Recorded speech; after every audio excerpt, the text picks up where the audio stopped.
राम भक्तों को जय श्री राम।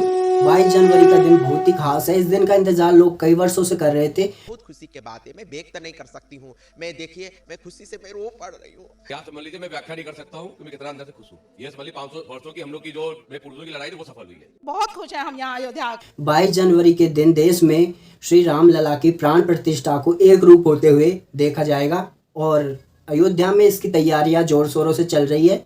परंतु आखिर इतना इंतजार क्यों और कैसे, तो आओ कुछ ज्ञान की बातें जान लो।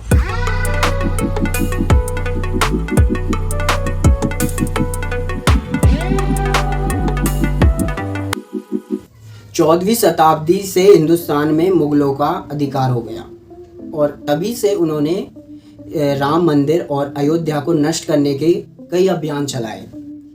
अंत में 1527-28 में राम मंदिर को तोड़ दिया गया और इसकी जगह बाबरी ढांचा खड़ा किया गया और बाबरी मस्जिद का निर्माण हुआ। तभी से शुरू हो गई हिंदुओं और मुसलमानों की राजनीति।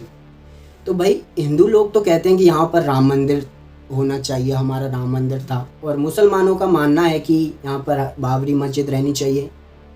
ऐसे ही अनेक वर्षों तक राम मंदिर को लेकर राजनीति चलती रही, परंतु इन सब के बाद अब राम मंदिर बनकर तैयार हो गया है और 22 जनवरी को राम की प्राण प्रतिष्ठा होने जा रही है। अयोध्या में इन अयोध्या ग्रैंड राम टेम्पल राम भक्तों में आज पूरी दुनिया उत्सुकता के साथ 22 जनवरी के ऐतिहासिक क्षण का इंतजार कर रही है। तो ये तो रहा राम मंदिर का शॉर्ट इतिहास, परंतु अब श्री राम जी आ रहे हैं, लोगों में उमंग छाई हुई है। नए नए भजन बन रहे हैं राम जी के ऊपर, नए नए वीडियोस बन रहे हैं, गाने बन रहे हैं और यूट्यूबर्स को राम मंदिर और प्राण प्रतिष्ठा के ऊपर वीडियोस बनाने के लिए कंटेंट मिल रहा है। हर जगह राम आ रहे हैं, राम आ रहे हैं, यही लगा हुआ है। क्या अब तक राम यहाँ नहीं थे? राम कहाँ से आ रहे हैं भाई?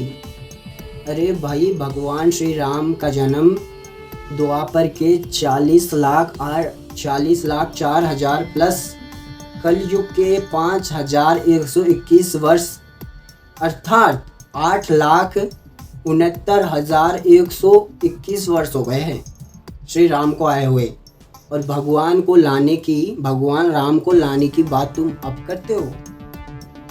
एक मूर्ति स्थापित करने से क्या ही हो जाएगा? अरे भाई, राम शब्द का अर्थ है सकल ब्रह्मांड में निहित तत्व या रमा हुआ, यानी चराचर में विराजमान स्वयं ब्रह्म। जब राम चराचर ब्रह्मांड में निहित है, वे स्वयं ब्रह्म तत्व है, तो मूर्ति स्थापित करने से क्या ही हो जाएगा? जब तक भगवान श्री राम के गुण हमारे अंदर विकसित नहीं होंगे, उन्होंने जो आदर्श हमें सिखाए हैं वो हमारे अंदर विकसित नहीं होंगे, तब तक कितने ही राम मंदिर क्यों ना बनवा लो और ना जाने कितने ही मंदिर अब से पहले बने हुए हैं, उन सब से अब तक कुछ हमारे अंदर परिवर्तन नहीं आया। हम फालतू की राजनीति करते रहते हैं, यहाँ पे राम मंदिर होना चाहिए, यहाँ पर मुसलमानों की मस्जिद होनी चाहिए, इसी के बीच हम फंसे हुए हैं।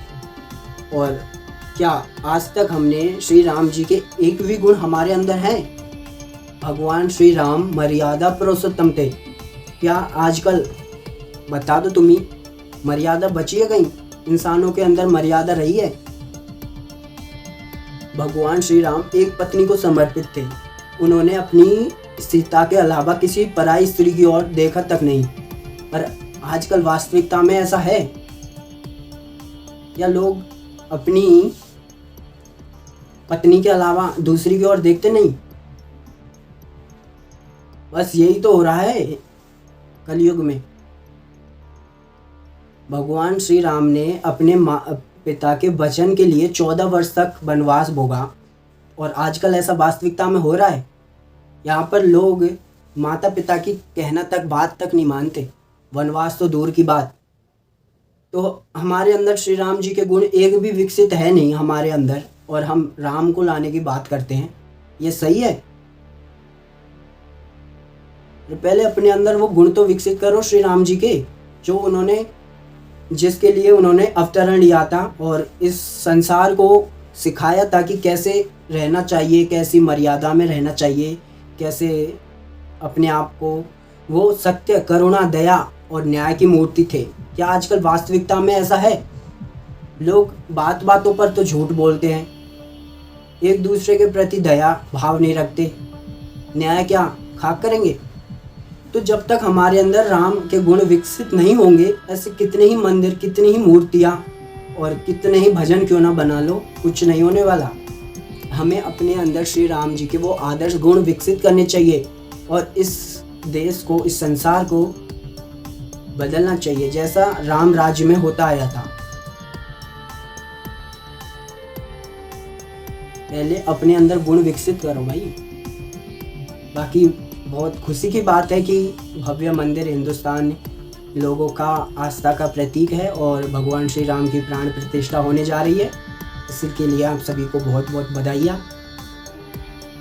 पर हमें अपने अंदर श्री राम जी के गुण विकसित अवश्य करने चाहिए और उनके आदर्शों को अपनाना चाहिए।